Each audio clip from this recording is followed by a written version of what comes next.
ہے کہ خرچ کیے خرچ نہیں ہوتا. ان کا کپڑا لتا زر زیور ان کا افراد ہے. تو انہوں نے کہا پھر کیا بات ہے؟ تو انہوں نے یہ وجہ بتائی.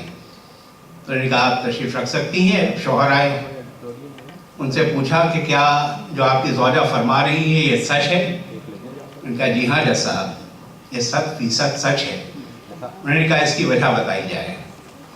ان کا جج صاحب تقریباً 3:45 بجے مجھے خواب آتا ہے کہ بہت اونچا ایک پہاڑ ہے, اس پہاڑ کی چوٹی پر ایک بہت قداور اونٹ ہے جس کے 2 کوبھڑ ہیں اور اس کے پچھلے کوبھڑ پر میں ہوں.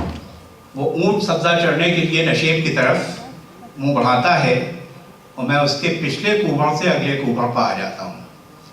وہ اور دھیرے دھیرے آگے بڑھتا ہے تو میں اگلے کوبھڑ سے اس کی گردن پر آ جاتا ہوں. تقریباً 15 منٹ کا وقفہ گزرتا ہے اور اب وہ مقام آتا ہے کہ اس اونٹ نے اگر قدم بڑھایا اور سبزے پر منہ مارا تو میں اونٹ کے ساتھ اس پہاڑ کی چوٹی سے نیچے آ جاؤں گا اور ڈر کے مارے میرا پیشاب قطع ہو جاتا ہے. جج صاحب نے فرمایا اجلاس برخاست کی جاتی ہے, فریقین بری کیے جاتے ہیں, میری پتلون لائی جائے. تو انہوں نے داستان گوئی کا ایک نمونہ دیا تھا. لیکن میرے خیال سے اردو زبان میں جو کہ بزرگوں نے فرمایا کہ کسی کو اردو تلفظ زبان کی جو باریکیاں ہیں, جو اس کا ماڈولیشن ہے, تو یہ جو مرثیہ خوانی ہے اس کو اگر صحیح طریقے سے پڑھ لیں تو میرے خیال سے اردو بہت بہتر ہو سکتی ہے.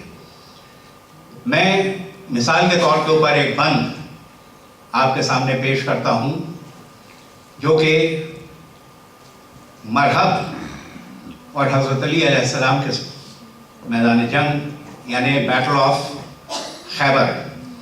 پہلے کامبیٹس ہوتے تھے اور 1 to 1 کامبیٹ ہوتا تھا.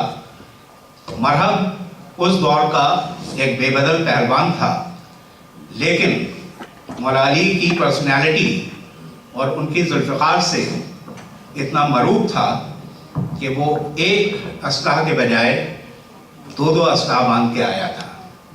اور پہلے جب یہ جہاد ہوتا تھا تو وہ سیلف ڈیفنس میں ہوتا تھا, اس میں اٹیک نہیں ہوتا تھا, اور جو دشمن ہے اس کو پہلا موقع وار کا دیا جاتا تھا. اب مرحب کے سر پر خود ہے, جسم پر زرہ ہے, اس خود کے اوپر ایک موٹے پتھر کی سل ہے اور پٹکے کے بجائے وہ فولاد کی 2 زنجیریں باندھ کے آیا ہے اور ایک اسلحہ کے بجائے 2 اسلحہ لے کے آیا ہے. اب مرحب اور مولا علی کا آمنا سامنا ہے. اب مولا نے اس کو موقع دیا کہ وہ اٹیک کرے. اس نے اٹیک کیا, اس کا وار خالی گیا. اب مولا کا وقت آیا. تو اصل میں جو جہاد ہے اس میں پہلے کئی فنڈامنٹلز ہیں کہ پہلے تو کوشش یہ کی جائے کہ انٹریکشن سے, کمیونیکیشن سے وہ مسئلہ حل ہو جائے. اگر نہیں ہوتا تو دشمن کو موقع دیا جائے. اگر اس کا وار خالی ہوا تو اب ہمارا وقت آیا ہے کہ ہم وار کر سکیں, لیکن اس سے پہلے ہم اس کو وارن کریں کہ وہ اپنی جان بچا کے جا سکے. اور اگر ایسا نہیں ہوتا ہے تو پھر پیٹھ دکھا کے نہیں جانا ہے, وہ 2 ہاتھ ہونا ہے. اب مقابلہ ہو رہا ہے. میر انیس اللہ مقام ہو یہ منظر نگاری کر رہے ہیں اس کمبیٹ کی, اور اس میں اردو زبان کا جو ایک ہنسا ہے 2, فگر آف 2, اس کی خوبصورتی. نکلا مرحب درے خیبر سے تو پٹکے کے بدل, تھا کمر میں وہ لپیٹے ہوئے زنجیریں 2 کمانے 2 سنانے 2 تبر 2 ترکش, ہاتھ میں گرز گراں داغ میں شمشیریں 2. پر مقابل جو ید اللہ کے پہنچا خود سر, جنگ کی یاد رہیں ایک نہ تدبیریں 2.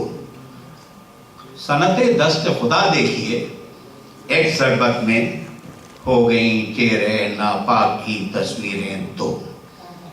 یہ تو میر انیس ہیں. اب مرزا دبیر ان کا بھی مرثیے کا ایک بند کہ کس شیر کی آمد ہے کہ رن کانپ رہا ہے. رن ایک طرف چرخ کہن کانپ رہا ہے. ہر قصر سلاطین زمن کانپ رہا ہے.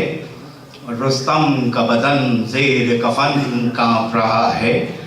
شمشیر بکف دیکھ کے حیدر کے پسر کو جبریل لرزتے ہیں سمیٹے ہوئے پر کو. تو یہ اردو زبان جو ہے اس میں ماڈولیشن بھی ہے, اس میں کیریکٹر بھی ہے, اس میں پوری تہذیب بھی ہے, اور تلفظ جو ہے وہ ہماری بہن بیٹھی ہوئی ہیں کشوری کنیکٹ کے تھرو وہ اردو زبان, تلفظ اور ہم اس پر یہ کام کر رہی ہیں, اور اردو اکیڈمی یہ کام کر رہی ہے.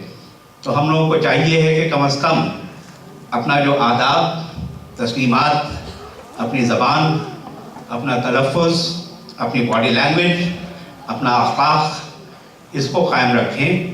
اور آخر میں میر انیس کی ایک اور ربائی میں پڑھنا چاہوں گا جو کہ انہوں نے ایک سبق دیا ہے انسان کو کہ انسان جو اس مٹی سے پیدا ہوا ہے اس کو الٹیمیٹلی اس مٹی ہی میں مل جانا ہے. اس کو نہ کچھ لے کے آیا تھا نہ کچھ لے کے جائے گا, لیکن وہ جو کچھ لے کے جائے گا وہ اس کا اخلاق ہے, اس کا کردار ہے, اس کی اچھی ڈیڈز ہیں. لیکن اس کو خیال رکھنا چاہیے کہ الٹیمیٹلی موت جو ہے وہ برحق ہے, اور اس وقت اس کا ساتھ دینے والا کوئی نہیں ہوگا. وہ فرماتے ہیں آغوش لحد میں جب کہ سونا ہوگا, جز خاک نہ تکیا نہ بچھونا ہوگا. تنہائی میں آہ کون ہوئے گا انیس, ہم ہوئیں گے اور قبر کا کونا ہوگا.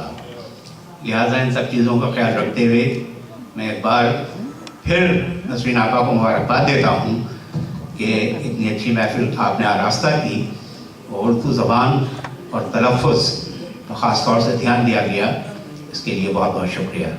آداب.